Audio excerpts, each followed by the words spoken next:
Last വീഡിയോയിൽ ഞാൻ പറഞ്ഞിട്ടുണ്ടായിന് ഞാൻ പോയ സ്ഥലത്തിൻ്റെ ഒരു ഫുൾ വീഡിയോ എന്തായാലും അപ്ലോഡ് ചെയ്യുന്നതായിരിക്കും.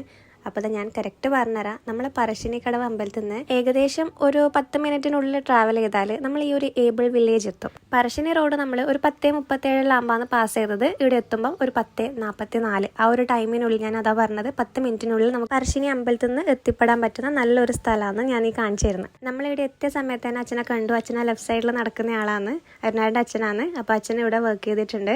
ഒരുപാട് ആർട്ട് വർക്കും കാര്യങ്ങളെല്ലാം ഇതിൻ്റെ ഉള്ളിൽ ചെയ്തിട്ടുണ്ട്. അപ്പോൾ അതെല്ലാം ഞാൻ നിങ്ങൾക്ക് കാണിച്ചു തരാം. അപ്പോൾ അച്ഛൻ നമ്മളെ കൂട്ടിയിട്ട് ഓരോ സ്ഥലത്തേക്ക് പോകാൻ വേണ്ടിയിട്ട് നമ്മളെ കൂടെ തന്നെ ഉണ്ടായി. അപ്പോൾ നമ്മൾ കുറച്ച് മുന്നോട്ടേക്ക് നടക്കുമ്പം സൈഡിലെല്ലാം അച്ഛൻ്റെ കുറേ വർക്കുകൾ കാണാൻ പറ്റുന്നുണ്ട്. ഈ ആർട്ട് വർക്കുകളിലെല്ലാം അച്ഛൻ ചെയ്തിട്ടുള്ളതാണ് ഇതിൽ കാണുന്ന കംപ്ലീറ്റ് വർക്കും.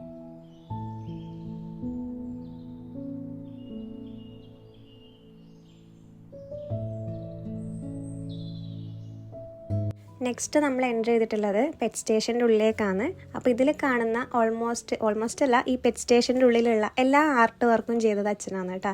അച്ഛനും അച്ഛൻ്റെ ടീമും കൂടി ചെയ്തിട്ട് റെഡി ആക്കിയിട്ടുള്ളതാണ് ഇതിൻ്റെ ഉള്ളിൽ കാണുന്ന സകലമായിട്ടുള്ള ആർട്ട് വർക്കും.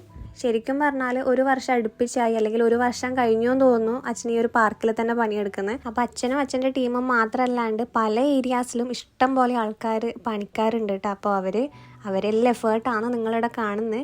അപ്പോൾ ഇതാ നമ്മൾ മുന്നോട്ട് പോകുമ്പോൾ അത് പെങ്ങളെ ബ്രദറിലോനെ കണ്ടത്. ബ്രദറിലോ അവിടെ വർക്ക് ചെയ്യുന്നുണ്ട്. നിങ്ങൾക്ക് ഈ ചിമ്പാൻസിനെയും പിന്നെ അതാ ആ കാണുന്ന മനുഷ്യനെയും പിന്നെ ഈ ഒരു മുതലേനെല്ലാം ഓർമ്മയുണ്ടോ എന്ന് എനിക്കറിയില്ല. കാരണം ഇത് ഞാൻ നമ്മളെ വീട്ടിൽ നിന്നാണ് ഇതിൻ്റെ പണി ചെയ്യിച്ചിന്. അപ്പോൾ അതിൻ്റെ വീഡിയോ എല്ലാം ഞാൻ അന്നേരം പോസ്റ്റ് ചെയ്തിട്ടുണ്ടായിന്. ആ സാധനമെല്ലാം ഈ ഒരു പാർക്കിലേക്ക് വേണ്ടിയിട്ടാണ് കേട്ടോ അന്നേരം വീട്ടിൽ നിന്ന് പണിയെടുത്തിട്ടുണ്ടായത്. ആ ഒരു ഏരിയ കഴിഞ്ഞാൽ നെക്സ്റ്റ് അടുത്ത ഒരു ഏരിയയിലേക്ക് നമ്മൾ എത്തി. ഇവിടെയും പെറ്റ്സ് തന്നെയാണെന്നില്ലേ.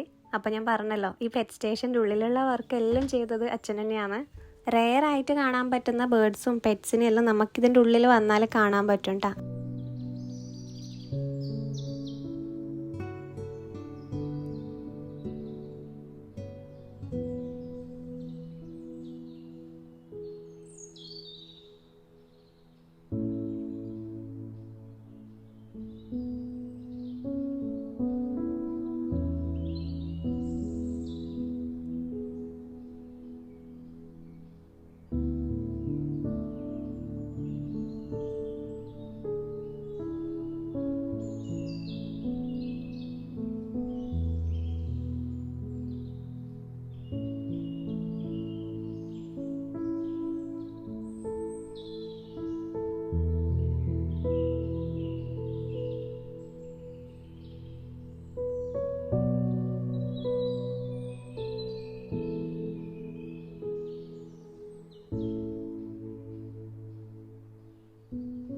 നെക്സ്റ്റ് അത് കഴിഞ്ഞ് ഇറങ്ങിയാൽ ഇതാ നമുക്ക് ഇതിൻ്റെ ഉള്ളിൽ തന്നെ അണ്ടർ വാട്ടർ ടണലുണ്ട്. അപ്പോൾ അതിൻ്റെ ഉള്ളിൽ ഇതാ പല തരത്തിലുള്ള മീനുകളെ കാണാൻ പറ്റും. ചെറുതും വലുതും വലിയ സൈസിലുള്ള മീനെല്ലാം നമുക്കിങ്ങനെ കാണാൻ പറ്റും. ശരിക്കും പറഞ്ഞാൽ നല്ല രസമുണ്ടായിരുന്നു ഇതിൻ്റെ ഉള്ളിൽ ഇങ്ങനെ കയറുമ്പോൾ. ഈ ഒരു റെഡ് ലൈറ്റിനെക്കാട്ടിലും നല്ല രസം ഈ ഒരു ബ്ലൂ ലൈറ്റ് വരുമ്പോൾ കേട്ടോ.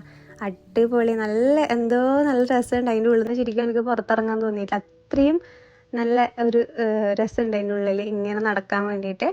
അപ്പോൾ ഞാൻ നിങ്ങളോട് ഇതിൻ്റെ എൻട്രി ഫീ ഒന്നും ഫസ്റ്റിലേ പറഞ്ഞിട്ടില്ല. ഇവിടെ നമ്മൾ കയറുന്ന സമയത്ത്, അതായത് നമ്മൾ ഫസ്റ്റിലെ എൻട്രിയിൽ കയറുന്ന ടൈമിൽ അവിടെ ടിക്കറ്റ് കൗണ്ടറിൽ 200 രൂപ വലിയ ആൾക്കും പിന്നെ 100 രൂപ കുട്ടികൾക്കുമാണ് കൊടുക്കേണ്ടത്. അപ്പം ആ ഒരു റേറ്റിന് നമുക്ക് ശരിക്കും നന്നായിട്ട് എക്സ്പീരിയൻസ് ചെയ്യാൻ പറ്റുന്ന ഒരു വലിയൊരു ഏരിയ ആണ്. നമുക്കൊരു 2 മണിക്കൂർ എടുത്താലൊന്നും തീരുമോ എന്ന് തന്നെ സംശയമാണ്. കാരണം അത്രയും ആയിട്ടുള്ള ഐറ്റംസ് ഉണ്ട്. പിന്നെ ചെടികൾ ഇഷ്ടപ്പെടുന്നവരുണ്ട്, അവർക്ക് ഇഷ്ടംപോലെ ചെടികളുണ്ട് ഇവിടെ കാണാൻ, അതുപോലെ വാങ്ങാനും എല്ലാം ഇഷ്ടം പോലെ ഐറ്റംസ് ഉണ്ട്.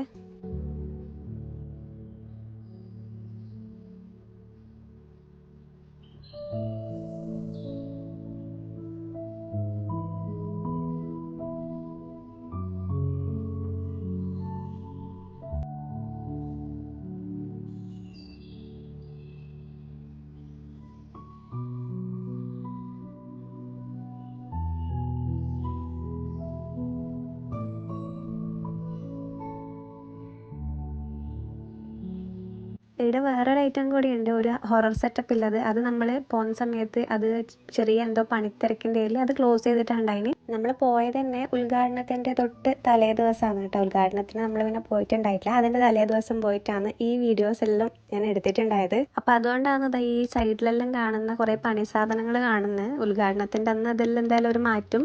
അപ്പോൾ തലേദിവസം പോയതുകൊണ്ടാണ് അത് പണി നടന്നുകൊണ്ടിരിക്കുന്ന അത്ര ചില ഏരിയാസിൽ.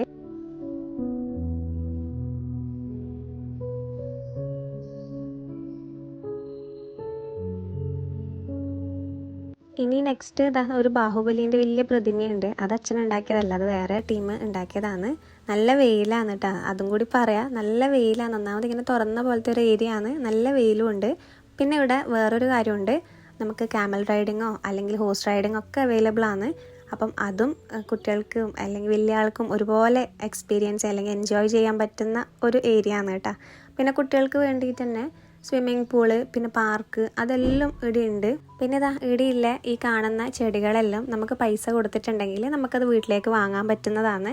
അതുപോലെ തന്നെ ഫ്രൂട്ട്സ് ഉണ്ട്, വെജിറ്റബിൾസ് ഉണ്ട്, അതെല്ലാം അതേപോലെ നമ്മൾ പൈസ കൊടുത്താൽ നമുക്കത് വാങ്ങിയിട്ട് വീട്ടിലേക്ക് പോകാൻ പറ്റും. ഇത് നമ്മൾ കുറച്ച് സമയം റെസ്റ്റ് ചെയ്യാൻ ഇരുന്നതാണ് ഇടാം. അങ്ങനെ അച്ഛൻ്റെ വേറൊരു വർക്ക് നിങ്ങൾക്ക് കാണിച്ചു തരാം. ഈ ഒരു തെയ്യത്തിൻ്റെ വർക്ക് എൻട്രൻസിലാണ് കേട്ടോ ചെയ്തിട്ടുണ്ടായിന്. നമ്മൾ പോകുമ്പം അത്ര ശ്രദ്ധിച്ചിട്ടുണ്ടായിട്ടില്ല, കണ്ടിട്ടുണ്ടായില്ല. അച്ഛനെ കണ്ടവിടെ നേരെ അങ്ങോട്ടേക്ക് പോയി. പിന്നെ തിരിച്ച് വരുമ്പോൾ ആണ് അതൊന്ന് ഡീറ്റെയിൽ ആയിട്ട് കണ്ടത്. പിന്നെ അതിൻ്റെ തൊട്ടിപ്പുറത്തൊരു കുഞ്ഞു ഗുഹയുണ്ട്.